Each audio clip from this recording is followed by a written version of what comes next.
Thank you all for coming out this evening. It's a pleasure to be here and a pleasure to be able to talk with you. An opening theme for this evening is actually family time. First, I should ask, is Charlotte here? Charlotte might be here soon. I was dining with her and her parents in Pasadena just a week ago, and she's just started as an undergraduate here. Tim Murphy, I believe, is here.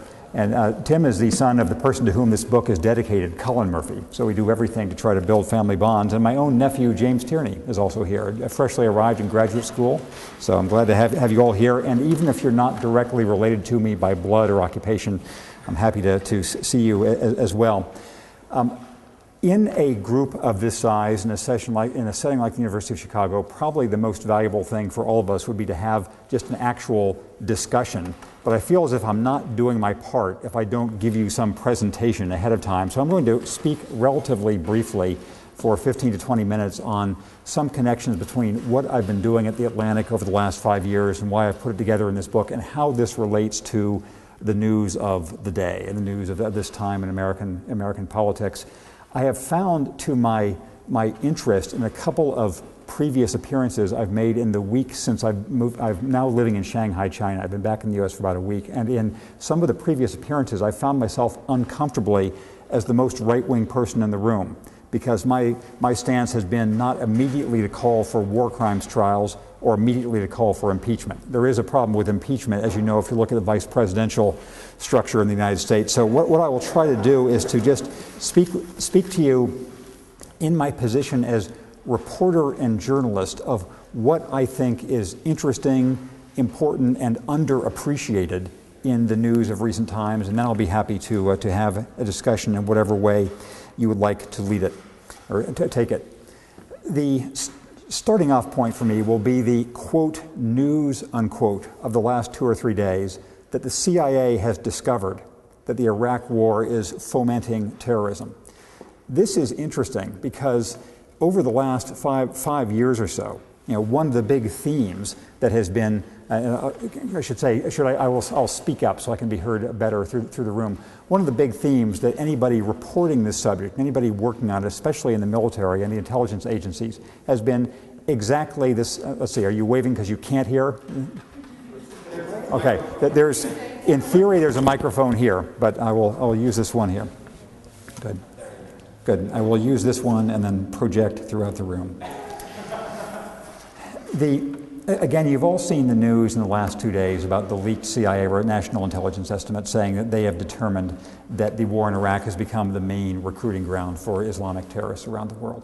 What's fascinating to me about that is one of many instances where things which in some abstract sense are not news become so in the way they're presented in the newspaper. This is not news only because it's been so familiar and such ground truth to anybody working in this field for a long time.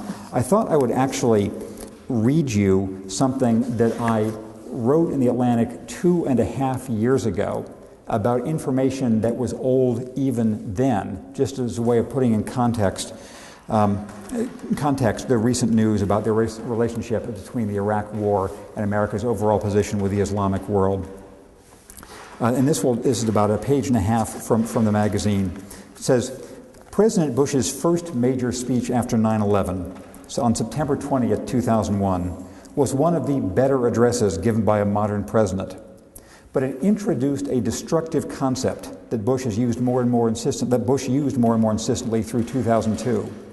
Why do they hate us? He asked about the terrorists. He assumed they hate what is best in the American culture. They hate, quote, they hate what we see right here in this chamber, a democratically elected government. They hate our freedoms, our freedom of religion, our freedom of speech, our freedom to vote and assemble and disagree with each other, unquote. And he boiled down this thought in subsequent comments. It became, quote, they hate us for who we are, and, quote, they hate us because we are free. There may be people who have studied, fought against, or tried to infiltrate al-Qaeda and who agree with Bush's statement, but I have never met any of them. The soldiers, spies, academics, and diplomats I've interviewed over the years are unanimous in saying that, quote, they hate us for who we are is dangerous claptrap. Dangerous because it is so lazily self-justifying and self-deluding. The only thing we could possibly be doing wrong is being so excellent. Claptrap because it reflects so little knowledge of how Islamic extremism has evolved. Quote, "There are very few people in the world who are going to kill themselves so we can't vote in the Iowa caucuses," unquote, Michael Scheuer, this was the former head of the CIA's bin Laden unit, said to me. Quote, "But there's a lot of them who are willing to die because we're helping the Israelis in ways they don't like, or because we're helping Putin against the Chechens, or because we keep oil prices low so Muslims lose money," unquote. Jeffrey Record, a professor at the Air War College in Montgomery, Alabama, said, quote, "Clearly they do not like American society. They think it's far too libertine, democratic, Christian, but that's not the reason they attack us. If it were, they would have attacked a lot of other Western countries too. I don't notice them putting bombs in Norway. It's a combination of who we are and also our behavior." And it then go on to say that, let's see, so this is, again, in March 2003, just before the hostilities began in Iraq, President Hosni Mubarak of Egypt warned that if the United States continued the invasion, quote, "Instead of having one bin Laden, we will have 100 bin Ladens." 6 months later, when the combat was over, Donald Rumsfeld wrote in a confidential memo, quote, "We lack the metrics to know whether we are winning or losing the global war on terror. Are we capturing, killing, or deterring or dissuading more terrorists every day than the madrasas and the radical clerics are recruiting? The cost-benefit ratio is against us." Again, this is Donald Rumsfeld in 2003. 6 months after that, also in 2003, as violence surged in occupied Iraq, the International Institute for Strategic Studies in London reported that al-Qaeda had been galvanized and rejuvenated by the wars in Afghanistan and Iraq. As of mid-2004, it had at least 18,000 operatives in 60 countries. I've been saying for years, quote, "I've been saying for years that Osama bin Laden could never have done it without us," unquote, a civilian advisor to the Pentagon told me in the summer of 2004. Quote, "We have continued to play to his political advantage and to confirm in the eyes of his constituency the very claims he made about us." The point I was making, this was in an article about the year 2002, arguing that when we look back in history, we'll see that obviously the events of 9/11/2001 were a hinge point in American history, but the year 2002 may have been more important. At the beginning of that year, the United States was popular throughout the world. Its budget was in surplus. Its military was understressed and undertaxed, and it was trying to respond to the attacks on 9/11, mainly through cleaning the Taliban out of Afghanistan. At the end of that year, of course, the United States was committed to invasion in Iraq, was the subject of protests around the world, and had lots of the situations that we now anticipate and know. My point in mentioning the CIA article and the CIA report and the article I wrote 2.5 years ago is to say that when people look back on the last 3 or 4 years of our history, as I think they will, this will be a very interesting and depressing test case for public decision-making, not just, I think, at the executive level, but at the public level, too, of how we've been able to absorb and not absorb information that's been relevant for our decisions, and somehow it has not made its way in.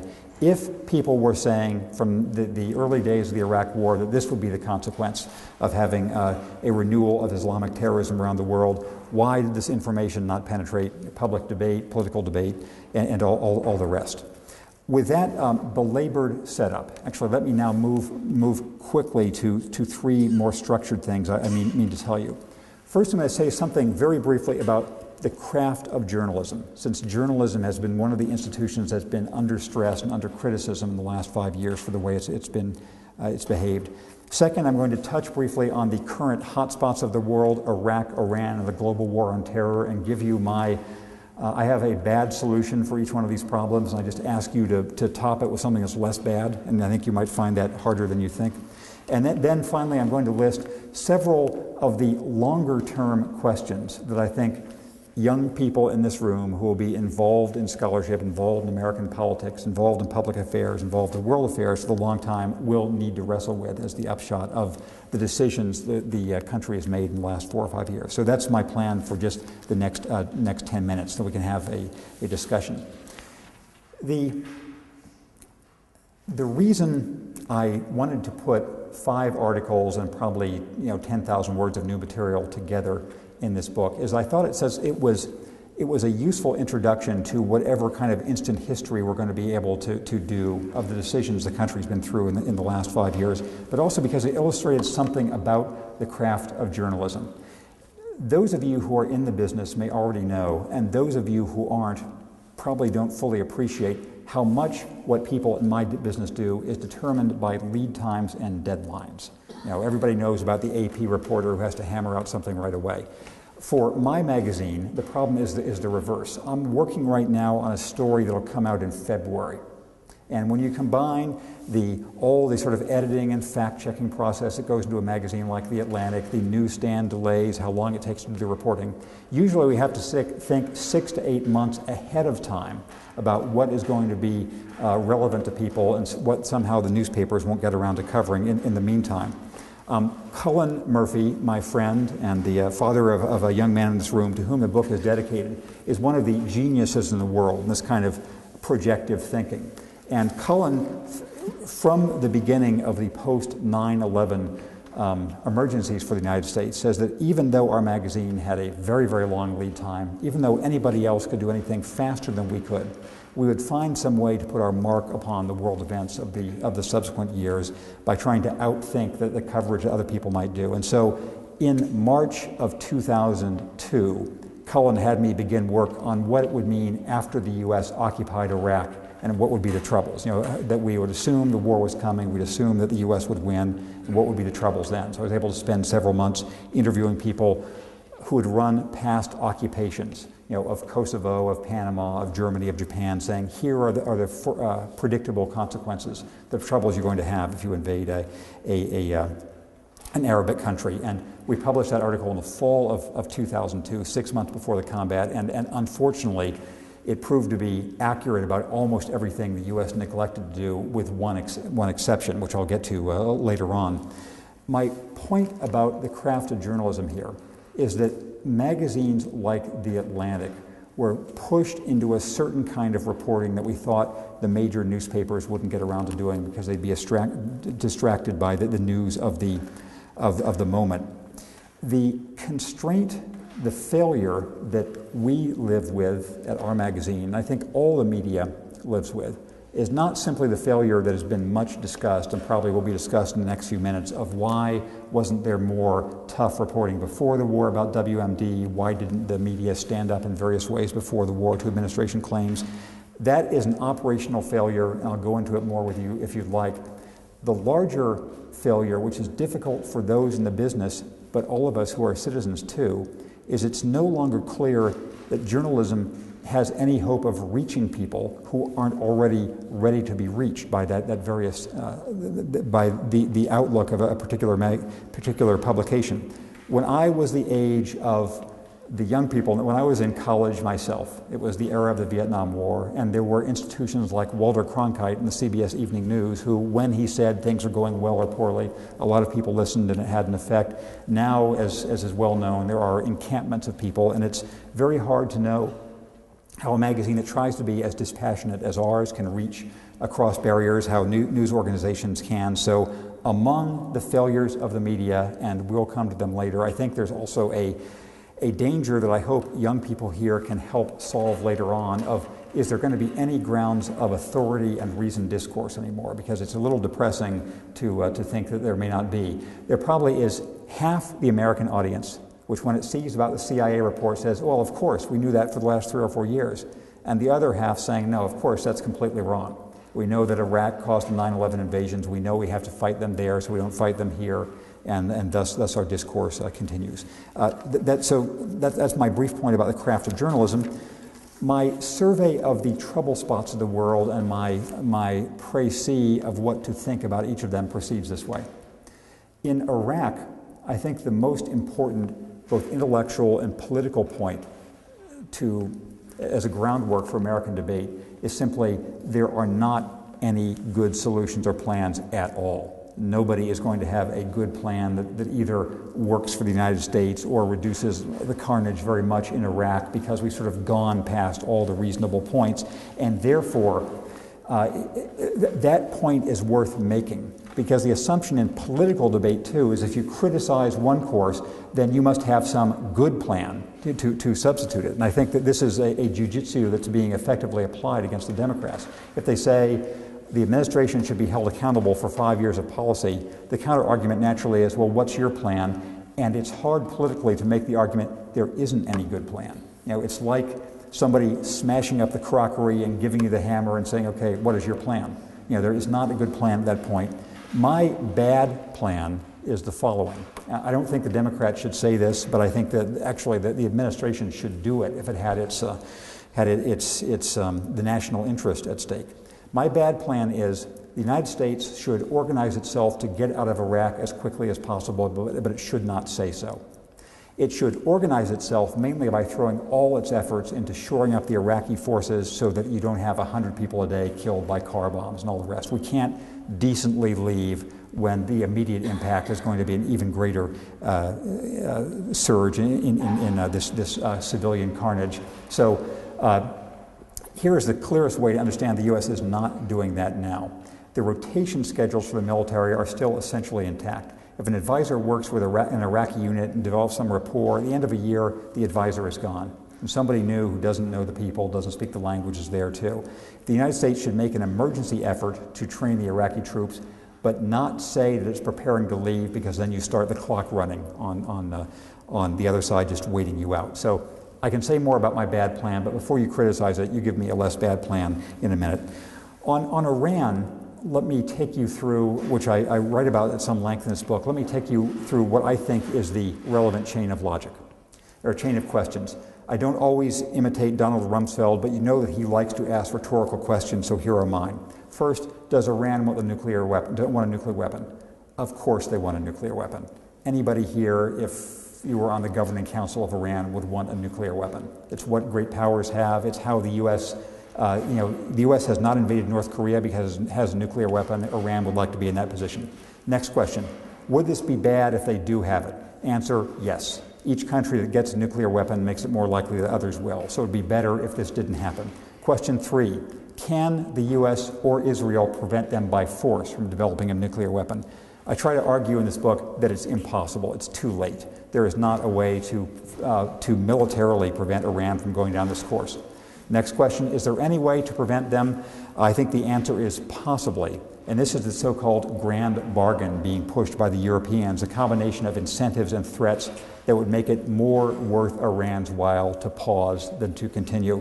Final question, what if that doesn't work? What do we do? I think then the least bad of bad choices for us is to rely on deterrence, containment, and all the other tools we use with Pakistan, with China, and with India, hating that prospect, but recognizing that there is not a realistic alternative to it. Again, you may have a better answer. If so, I await it. A final point on global war on terror, which is I have the last month's cover story of The Atlantic was a story whose headline was "We Win." And its essential argument was it was time to declare that the war against Al-Qaeda Central, the Osama bin Laden organization that actually attacked us, had gone well enough that they probably could not organize another huge attack, and that if we ended the permanent state of war, we would be more effective in containing the other Islamic extremist groups which are likely to persist for the very long run. I actually have been so the question, I think as an intellectual matter, it was impressive to me when reporting this article how little dissent there was about it among sort of the terrorism experts. The question is whether it's possible for America as a political community to have that complicated an idea, that we've won one battle, but we have a long time ongoing struggle. And I think there is a way if Americans behave a little bit more like Americans. Here's what I mean. When we think of national character, the old people in the room think of Humphrey Bogart or Gary Cooper or Jimmy Stewart, people who are calm under positions of stress. Slightly younger people may think of Gregory Peck and To Kill a Mockingbird, Clint Eastwood, whoever would be the current symbol. That's how America has not been in recent years. And if we were American in that way, I think we could calmly recognize a long-term problem and yet not go nuts about it.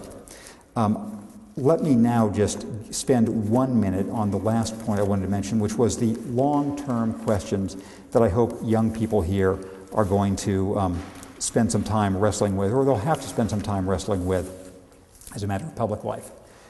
First is an intellectual question which has no real practical significance, but actually is important. That question is, theoretically, could this have worked? And by this, I mean the vision of invading Iraq and converting it into a democracy and therefore transforming the Middle East.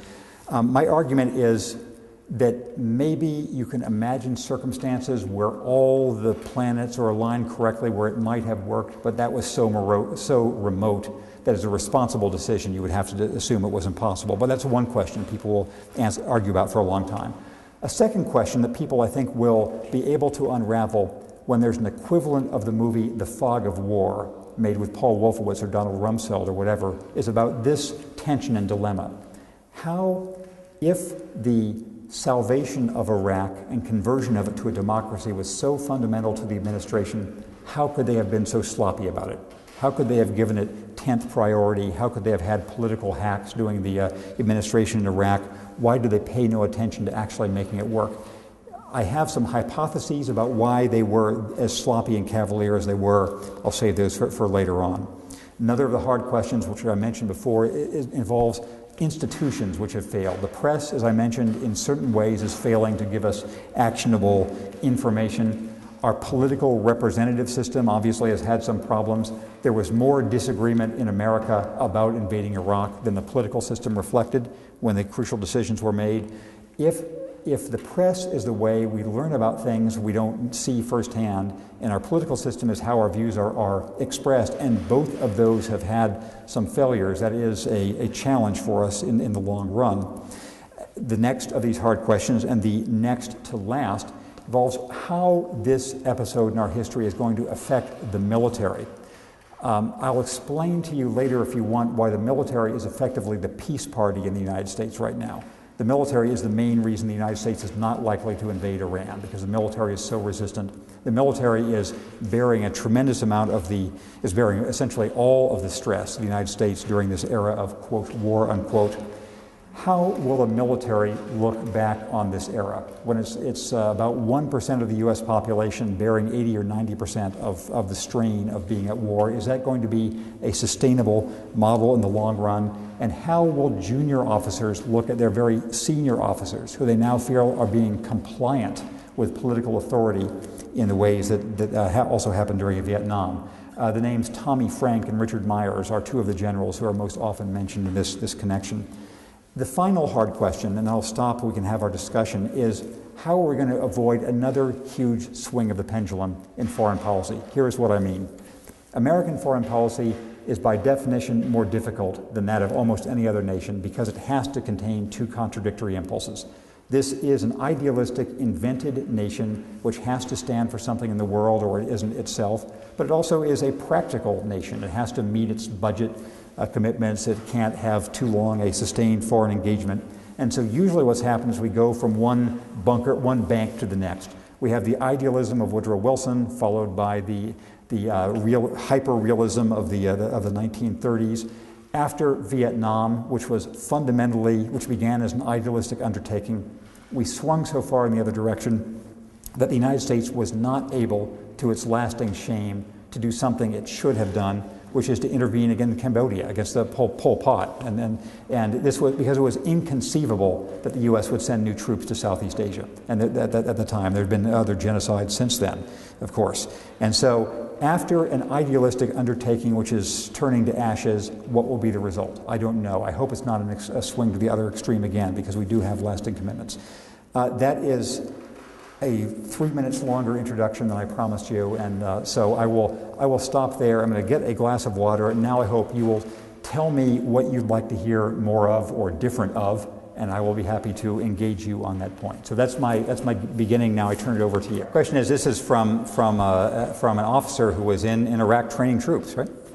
Former officer. And I didn't spend any time training. Yeah, but you were in Iraq, and so what will there be a different intellectual and political climate if there were a hawkish Democrat in the White House in 2008? And actually the question were not if there were, but when there is a hawkish Democrat in the White House in 2008.